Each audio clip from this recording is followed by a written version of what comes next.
Where would you go when you wanted to feel safe as a kid? I spent a lot of my childhood playing in our kitchen pantry. I built whole kingdoms in there where the cans were characters and I'd have to give people up to die when my mom wanted to cook like the peas or something. You've got to go. Yeah, I was like, I'm sorry. I don't do my job so that people will like it. And also, when you believe the good things people say about you, you also then are obligated to believe the bad things. And she said, you never say yes to anything. And so that started me on this idea that I would take a year and say yes to everything that scared me. I'm Rachel Martin, and this is Wildcard, the show where cards control the conversation. My guest this week is Shonda Rhimes. It's one thing to create massively successful shows like Grey's Anatomy and Scandal. It's quite another to create characters, stories, and language that change culture. Shonda Rhimes built shows with diverse casts and strong women at the center, which was rare 20 years ago when Grey's first came out. And the character she created in Dr. Christina Yang became an avatar for every woman who has ever wanted to cast off self-doubt and live in her own power, which is what Shonda Rhimes eventually learned how to do herself. She wrote about her journey in a memoir called Year of Yes, which is being re-released to mark 10 years since the book first came out. It is my pleasure to welcome Shonda Rhimes to Wildcard. Hi. Thanks for having me. I'm so happy to have you here. I'm so happy to do this with you. So we're going to start with round one. Okay. Memories, okay? 1, 2, or 3? I'm going to pick 3. 3. What's an early experience of appreciating beauty? You know, when I was young, we didn't do a ton of traveling. We were a family that, we didn't have that kind of money, and I was the youngest of 6. So we did a lot of camping trips and that kind of thing. And what I feel most excited about is my parents wanted us to still have these cultural experiences that they maybe couldn't afford to give us. And a lot of them came through the books they brought home and the poetry. My dad loved Walt Whitman. He would recite Walt Whitman poetry to us all the time. And in the beginning, you're sort of not listening. And then I just remember, you're like, Dad. And then I just remembered the one day where he was reciting a poem and I could suddenly see it in my head. Ah, wow. And it was, I think, my first experience really loving poetry, because after that, I was very into poetry and very into reading the books and going to the library and finding new poetry books. But his love of poetry translated to us in that way because he was so passionate about it. When you say that you were able to imagine poetry in a new way, can you touch back to what image came to your mind or how you saw poetry because of him? Yeah, I mean, I thought the beauty of the words was one thing, but it seeped into my consciousness in a way that I felt like, and the only way I can say it, I felt like I was standing inside the poem and could experience what the writer was trying to convey and get us to experience. And that, I don't know how often that happens for people with poetry. I think we think of poetry as something as over here. And a lot of people absolutely love it. But for some reason, that poem, and, it's Walt Whitman. It's not, Rumi. It's not, you know what I mean? It's not. Right. It's not super abstract. Yeah. So it was a really interesting moment for me because I suddenly understood the power of words and what they could evoke inside you. Yeah. Which is a powerful thing, obviously, for someone who became a writer. Yes. Your whole world is like trying to conjure words and language so that people can live inside it, to not just observe it from a remove, but to be in the story that you're creating. Yeah. I imagine that was central to that whole experience. Absolutely. Okay. Still in memories. 1, 2, or 3? 1. 1. Where would you go when you wanted to feel safe as a kid? Oh, that's... So I spent a lot of my childhood playing in our kitchen pantry.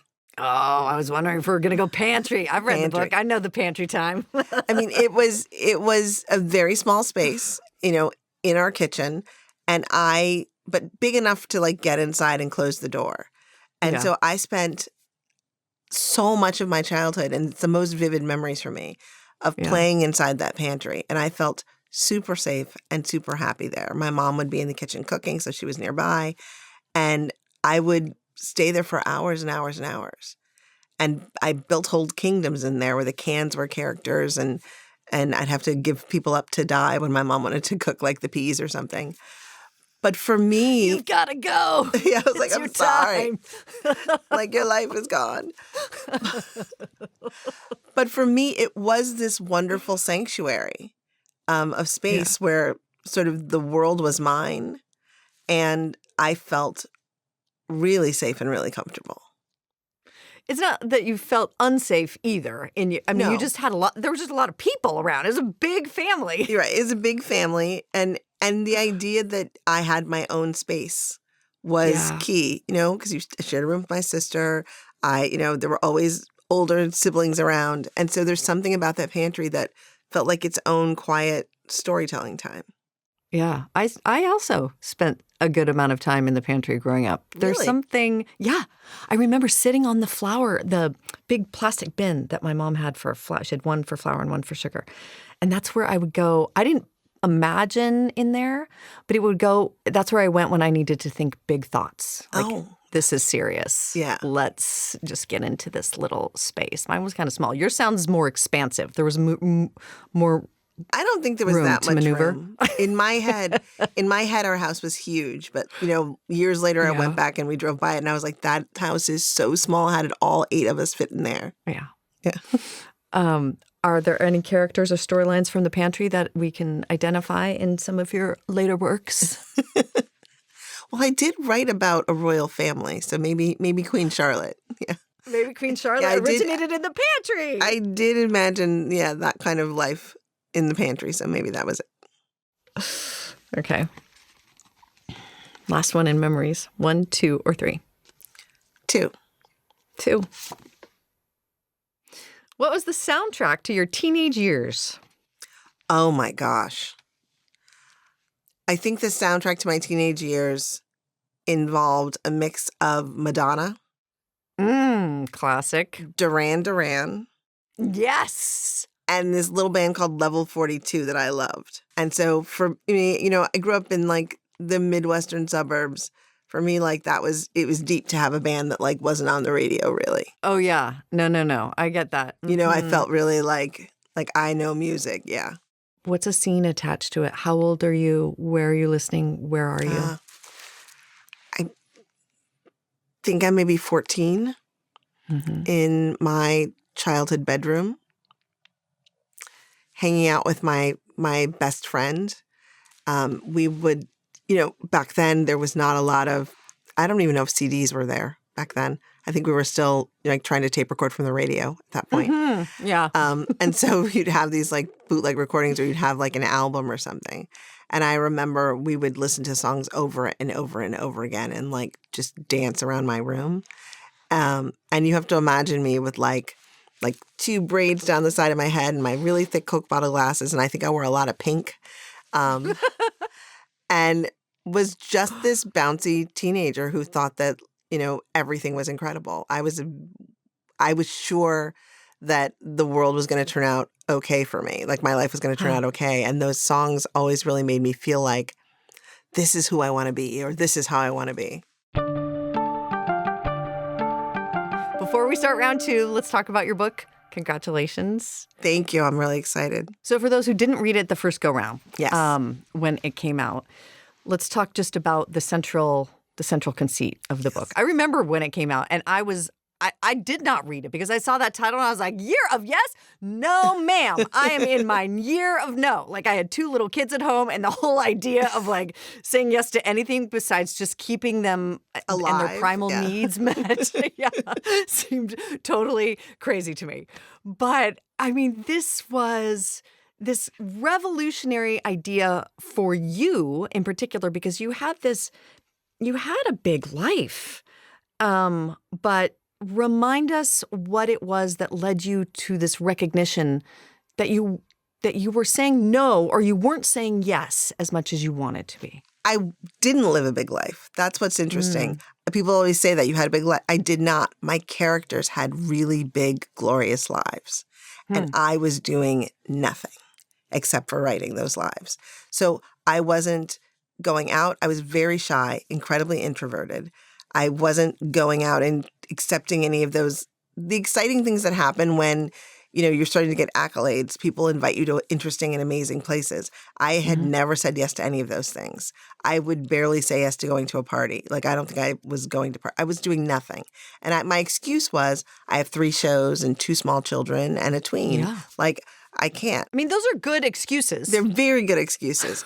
But my sister, it was Thanksgiving Day, and my sister was cooking, and I was sort of going on and on about all of the invitations I'd gotten. The King of Monaco invited me here, and I'm this and that. And it was all very fancy. And she stopped and she said, Shonda, are you going to do any of those things? And I remember just being like, no, like, what are you talking about? Like, I can't possibly do any of those things. And she said, you never say yes to anything. And it was a really powerful moment for me because I'd never thought of it that way. I never thought of the fact that I was always saying no to everything. And so that started me on this idea that I would take a year and say yes to everything that scared me. For people out there, I mean, lots and lots of people suffer from that. Yeah. And it's not just being shy, but there was a real fear attached to putting yourself out in those ways at parties or on stage or whatever, public speaking. How do you do it? How did you just get over that? Well, first of all, like, I'm going to say to anybody, I couldn't have even done this with you like 10, 12 years ago when I started. I think for me, what I did is the very act of doing the thing that scares you undoes the fear. So it's horrible for the moment. And then it's done and you realize that you did not die. Your brain did not explode. You did not make a horrendous fool of yourself. Nobody's pointing and laughing at you. It's that idea of you just have to leap and do it.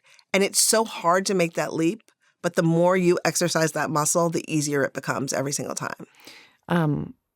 You ended relationships through this. I did. Close ones. It's really surprising, but not actually, that people are not, you will find that there are people in your life who are not ready for you to have a new definition of yourself. They're just not. And they're not happy for you. And I think it's threatening to who they are. Like, I have a little group of very dark, pessimistic people around me who joined me in my dark pessimism, who were not happy when I stopped being an unhappy person because they didn't recognize me, but it also threatened their comfort zone. And, I always feel like you have to give your friends a lot of grace. You really do, because you are changing and that is different. But then there's the realization that there are people who can be confused for a while and then catch up, or people who are cheering you on. And then there are the people who just aren't having it. And in a certain way, those people can't remain in your life. And I never thought I would shed a friend or shed anybody from my life. And so it was really heartbreaking a lot of the time. But it was also one of the best things I ever did, because you realize, there are friends who are amazing if you're miserable. And then there are friends who, those same people are not comfortable with you being happy. It was a dear friend of yours, and then you also said no to an engagement. I did. Actually, no, you were engaged. You didn't say no to the engagement. Yeah. You said no to getting married. To getting married. And it was a real realization. I thought I was doing this thing you're supposed to want to do, but I had, when I was a kid, I imagined having a ton of kids. I never imagined a husband. My Ken doll just kept Barbie's shoes in his head. Like, he was not in any way exciting for me when I was a kid. So it was really interesting. And my parents have this incredible 60-plus year marriage that is just beautiful. But for me, somehow, it just felt like, I don't know, I'd never imagined it. And so when I was sort of in the place where I met somebody and he was great, and I thought, yeah, let's do this, it was a stretch for me. And I remember feeling... Because you already had your kids. Yeah, I already had my kids. Yeah. I was done. Yeah. I remember feeling what am I doing? A very strong sense of what am I doing? And worrying about all the, I have only so much energy, so much battery. Am I going to have energy for this other person? And the other thing that happened was, and this was amazing for me, people treated the fact that a man wanted to marry me like the biggest celebration in the world, more than when I had my kids, more than when I won a Peabody Award, more than, more than any accolade I'd ever gotten. The biggest thing was like, oh, there's a man that wants to marry her. That drove me crazy. You're validated now. Right, you're validated. That drove me crazy.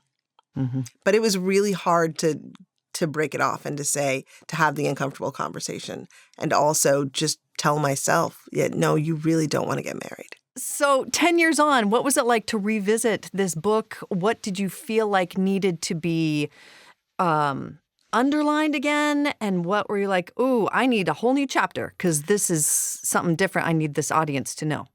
I mean, I think that there was a lot of me needing to reach back and look at the things that had really shaped me in these past 10 years. I would say I founded the athlete inside me and started playing golf, which I love this so much.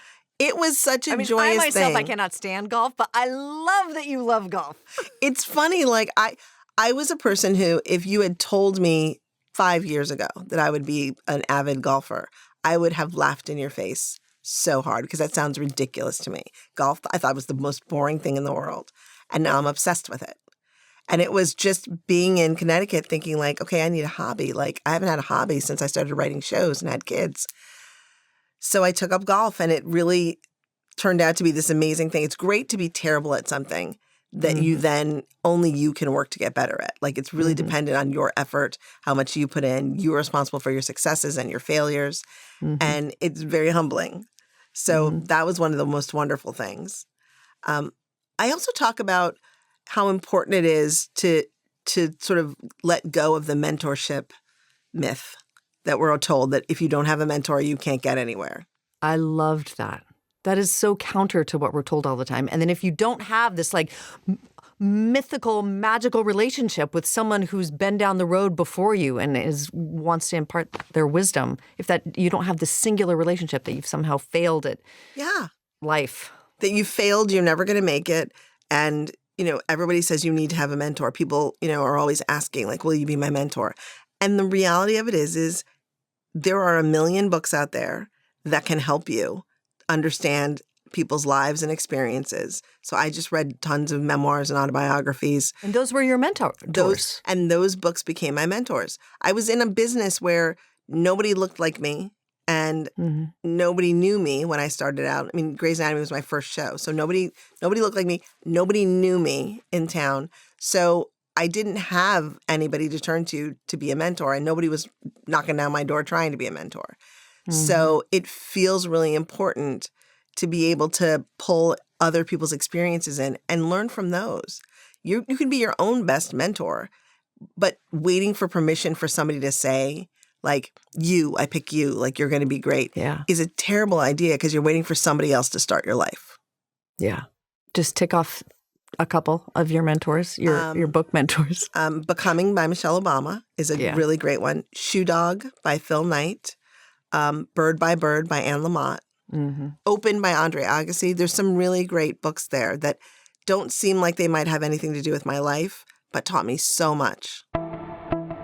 Okay, we're moving to round 2. Okay. Insights, okay. 1, 2, or 3? 2. What's your shortcut to a good cry? Oh. My shortcut to a good cry is anything involving, there are endless YouTube videos of soldiers coming home to their families. I'm not kidding. Like that is a definite shortcut to a good cry. Anytime my children do something amazing, I weep. Like standing on stage, singing a warbly little song when they're 4 or 5 years old, all of those things. That's a shortcut to a good cry. And I don't know. I live in my characters, and I live in my novels that I read. Almost anything moves me. I have to say, like I'm not like a mushy person, but I really do fall for the emotion every time. My staff and I often have this conversation, like, what makes a cry good? What is your answer to that question? A good cry. One where you feel sort of almost relieved afterwards. Yeah. One that really can evoke emotion. I don't think you can ever force a good cry. So when a good cry comes along, take it. because usually it means that you're experiencing something in a really big way. Yeah. So I love that. Okay. 3 more. Still in insights. 1, 2, or 3? 3. 3. How much do you rely on the validation of others? I don't. You know, I think you reach an age where, I mean, it's never been important to me what other people think.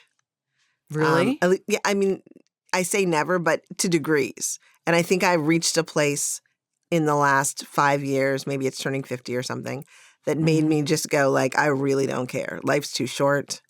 You know, you reach this age of wisdom where you just don't care anymore. And I can't waste my time and energy caring about other people's validation. Because then when even professionally with the stuff you make, you need people to like it. It's like this fine line. I do need people to like it, but I don't do my job so that people will like it. You know what I mean? Like I don't write the shows thinking people are going to like this. And then I don't, when the shows come out, I don't sit around sort of waiting to see if people like this. It is a wonderful byproduct. A wonderful byproduct of my shows, but I can't live like that. It's a little exhausting. And also, when you believe the good things people say about you, you also then are obligated to believe the bad things. Oh, that is a powerful idea, isn't it? Yeah. And to me, that's not a way to be creative, pursue creativity. It's not a way to do business. You know, it's wonderful that people watch the shows. And I think that it's a byproduct of how much hard work and how much we love doing and how we do it, maybe. But it should not be the goal. The goal is to make a great show that I'm proud of. How'd you come out that way? I mean, you said you've always been like this, with the ability to be like, I am valuable in and of myself, and I do not need external validation from other people. Was it your family, your parents? I was raised by very amazing parents who really, you know, my father was a guy who was always saying the only limit to your success is your own imagination. And my mother was a woman who I used to say like she was my secret advance man, you know, moving through the world, knocking obstacles out of my path that I didn't even know existed. You know, she was, you know, like any racism in the 70s, I was not totally aware of it because my mother had already taken care of it ahead of time. People who, like the woman who said I shouldn't be going to Dartmouth, my guidance counselor. You know, you're not Ivy League material. You were applying to call it, you're not Ivy League material. And my mom like came in and took care of that and was like, apply anywhere you want to. So there's a lot of that. And a lot of that really had to do with us understanding our worth and my parents making sure that we understood our worth in the world. So I have some very confident sisters as well because of that. I think we all grew up that way. And it shapes your parenting, no doubt. It does. It does. I want my girls to know that they're powerful people, that nobody's, you know, other people's judgments about them are not as important as how they judge themselves. And, you know, I want them to be great people. I don't want them to be, you know, cruel or mean, and I want them to be kind, but I also don't want them to be stepped on. Yeah. I know this too. I have a 11-year-old and a 13-year-old boys. But I have an 11 and 13-year-old girls. Oh, yeah. So we're right in it. And that age in particular, they care so much what other people think. And you remember when you were 11, 13, you're like, I get it. It's real strong, this desire to fit in and to be accepted in this group. It's a hard thing to teach a kid that age that you are enough. And if people can't see it right now, then tell them to go pound sand and live your life. And my daughter Beckett calls it fitting out. She's always like, I'm fitting out. And for her, she's very much her own person in a lot of ways. I mean, obviously subjected to all the horrible things that tweens feel and have to deal with in terms of self-esteem, but she's still very much her own person, marches to her own drummer, and she calls it fitting out. And she the way even you say that, she feels good about it. There's like a strength in that. It used to bother her when she was little, like really little. I mean, that's where fitting out came from. She must have been like 4 or 5 years old. But as she's gotten older, fitting out has become a thing that is very comfortable for her. I love it. Yeah. I love it. I can use that. Can I use that? Yes, please. With my kids. Beliefs. Final round. Beliefs round. 3 new cards. 1, 2, or 3? 1. Have you ever experienced a divine power? No, so maybe we should skip that one. Skip. Okay. Okay, here we go. Where do you feel most free? Oh. I feel most free when I'm writing. So I don't know if there's a where to that, but to me it's like, because I can write anywhere as long as I'm wearing headphones. Does it need to be quiet? Do you listen to things? So I trained myself to and I don't think I thought of it consciously, but I've trained myself so much that if I'm wearing my particular kind of headphones and I'm listening to music, and that music can be different based on what it is I'm writing, I can sort of sink into that creative writing space where the world sort of fades away around me. And I don't know, it's that feeling like you feel like you could fly forever. It's that feeling. And to me, it's the best feeling in the world. It's almost like a runner's high. But it's where my brain lives and feels most comfortable. So whenever I'm living inside one of these made up worlds that I've created, there's a joy there and a freedom there that feels so good. I mean, I don't know, that feeling is like no other feeling. Do you grieve it when it's gone then? I don't know. I think I feel such a satisfaction because it's never gone, because you're writing and then you're taking the thing that you created and creating it in a production with actors and everybody. And then you're taking the thing you created and really sort of finally creating it in the editing process. So there's a lot to it. And by that point, I think I'm ready to be done, by the time we've done editing it. Yeah. But you're ready. I miss the feeling. I definitely do. I don't grieve a project, but I miss the feeling. Of when you first birthed that idea. Yeah. That's lovely. Okay. 3 more. Okay. 1, 2, or 3? 2. 2. Okay. What do you look forward to when you're older? Oh, wow. I think I look forward to seeing who my children are going to become. And I look forward to grandchildren, which is not a thing I ever thought I would ever say. That I would be thinking of myself like, I can't wait to be a grandmother. But that sounds really cool at this point. Love the baby, hand them back. And I think I'm looking forward to not being on the wheel that is television. As much as I love it, I think there's going to be a time when I just want to live on a farm somewhere and write whatever I feel like writing, and not be doing it for somebody or for a project, but just for myself. When will you know when to do that? Like you're fully in control. When will you know to take yourself out of that wheel? I think I have to want to. Yeah. And right now, I don't totally want to. Right now, I feel like I love what I do and I'm enjoying the process. And I think the minute I stop loving what I do, that's the time. And maybe that'll never happen. Maybe I'll be like Norman Lear, still making shows at 100. Which is just amazing and brilliant.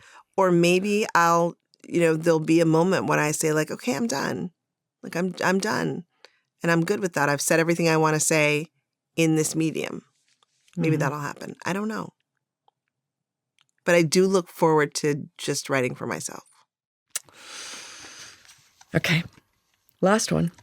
1, 2, or 3? 2. 2. What's an experience you wish you could give every person?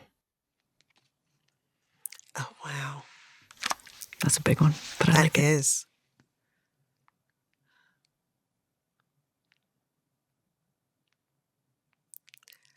I think I wish I could give and this is very vague, I think, but I wish I could give every person the opportunity and the ability to understand that just because someone's different from you, that doesn't mean that their differences make them unknowable to you. I feel like I'd love it to live in a world in which people were more curious about people who are different than them than angry. or frustrated. We're so divided right now. So I think that might be an experience I'd want to give everybody.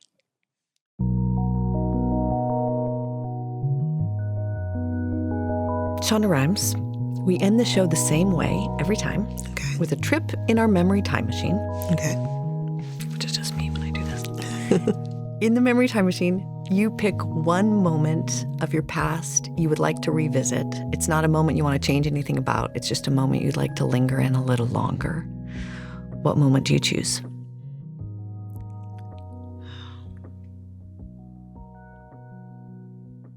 The days I brought my children home.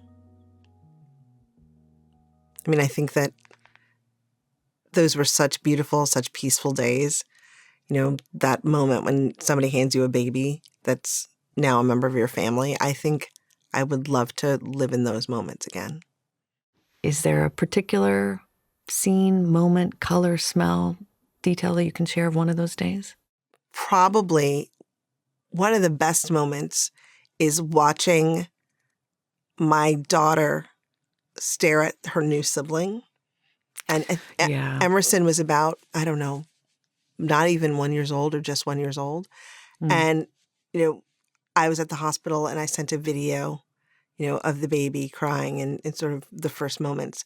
And she watched that video 1,000 times with a little bit of horror and a little bit of wonder. Like she, you know, it was that thing where you keep swiping and she just kept watching it. And I thought like the wonder and amazement on her face was so precious. And it's something that, you know, can't be recreated. You can't capture it, but it was so beautiful. Yeah, I love that. Thank you. Shonda Rhimes, it has been such a pleasure to get to talk with you. Thank you. Thank you. If you like this episode, and I hope you did, you can drop us a comment and let us know. We love hearing from you, truly. You can also like the video and subscribe to the channel to get more from Wildcard.